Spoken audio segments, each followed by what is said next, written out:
Assalamualaikum warahmatullahi wabarakatuh.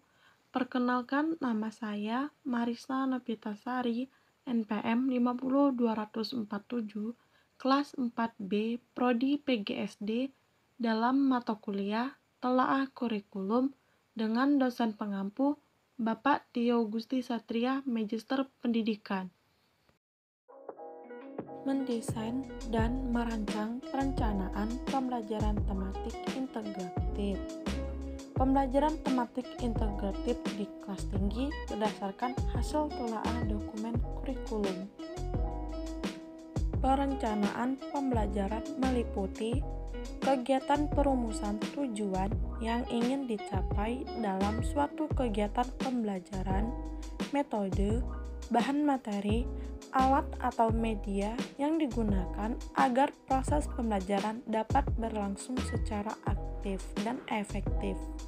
Perencanaan proses pembelajaran meliputi silabus dan RPP yang memuat identitas mata pelajaran, SK, KD, IPK, tujuan pembelajaran, materi ajar, alokasi waktu, metode pembelajaran, kegiatan penilaian hasil belajar dan sumber belajar. Kendala yang muncul pada penerapan tematik di kelas tinggi umumnya karena kedalaman atau cakupan materi yang lebih kompleks. Kelas tinggi, yaitu kelas 4 sampai kelas 6, memiliki beban materi yang lebih mendalam dibanding kelas rendah. Hal ini mengakibatkan guru merasa sulit untuk mengaitkan materi dengan tema. Pada pelaksanaan pembelajaran tematik, ada langkah-langkah yang harus dilakukan oleh guru, yaitu yang pertama, pemetaan standar kompetensi dasar dan indikator di dalam tema. Mempunyai tujuan untuk memperoleh gambaran secara menyeluruh serta utuh dari semua standar kompetensi. Kedua, menetapkan jaringan tema, menghubungkan KD dan indikator dalam tema pemersatu, sehingga dapat keterkaitan tema tersebut dan antar KD pada setiap mata pelajaran. Penyusunan silabus pada pembelajaran tematik ini, silabus terdiri dari SK, KD, indikator, alat atau sumber belajar, pengalaman belajar dan penilaian. Penyusunan RPP. Komponen RPP pembelajaran tematik adalah identitas dari mata pelajaran, kompetensi dasar, materi pokok strategi pembelajaran, alat dan media penilaian.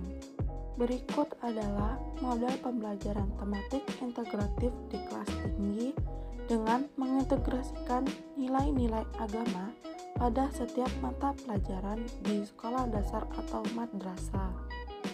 Yuk kita cermati. Kelas 4, tema 1, indahnya kebersamaan dengan subtema hewan dan tumbuhan di lingkungan rumahku. Di kelas 5, tema 1, organ gerak hewan dan manusia dengan subtema organ gerak hewan. Di kelas 6, tema 1, selamatkan makhluk hidup dengan subtema tumbuhan sumber kehidupan. Kelebihan dan kekurangan pembelajaran tematik. Menurut Kusnandar, pembelajaran tematik memiliki kelebihan yaitu sebagai berikut. A.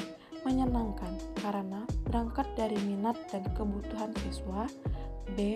Memberikan pengalaman dan kegiatan belajar mengajar yang relevan dengan tingkat perkembangan dan kebutuhan peserta didik. C.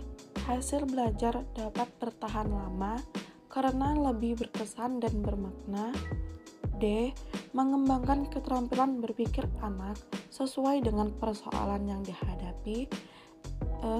Menumbuhkan keterampilan sosial melalui kerjasama. F. Memiliki sikap toleransi, komunikasi, dan tanggap terhadap gagasan orang lain. G. Menyajikan kegiatan yang bersifat nyata sesuai dengan persoalan yang dihadapi dalam lingkungan peserta didik.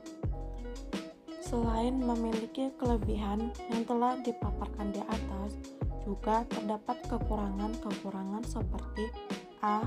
Menuntut peran guru yang memiliki pengetahuan dan wawasan luas, daya kreativitas tinggi, keterampilan, kepercayaan diri, dan etos akademik yang tinggi dan berani untuk mengemas dan mengembangkan materi. B. Dalam pengembangan kreativitas akademik, menuntut kemampuan belajar siswa yang baik dalam aspek inteligensi. C. Pembelajaran tematik memerlukan sarana dan sumber informasi yang cukup banyak dan berguna untuk mengembangkan wawasan dan pengetahuan yang diperlukan. D. Pembelajaran tematik memerlukan sistem pengukuran dan penilaian, objek, indikator, prosedur yang terpadu. E. Pembelajaran tematik tidak mengutamakan salah satu atau lebih mata pelajaran dalam proses pembelajarannya.